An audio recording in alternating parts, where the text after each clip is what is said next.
করতেন, আর ভক্তি, ভাবনা এবং শরণাগতির উজ্জ্বল দৃষ্টান্ত ছিলেন। সেই ভাবটি সর্বত্র প্রচার করতেন। কর্ম করো স্বামীজির, আর ঠাকুর মায়ের শরণাগত হয়ে থাকো। অন্য কোনো জ্ঞান গর্ভ উপদেশ তিনি খুব একটা দিতেন না।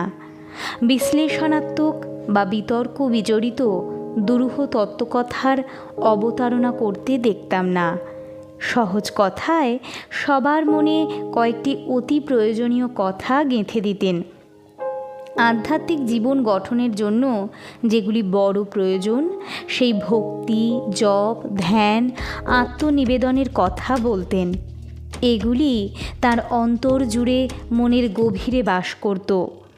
বাইরে গুরুগম্ভীর আলোচনা তাকে করতে হয়নি, প্রয়োজনও হয়নি, কিন্তু তিনি সহমর্মিতা নিয়ে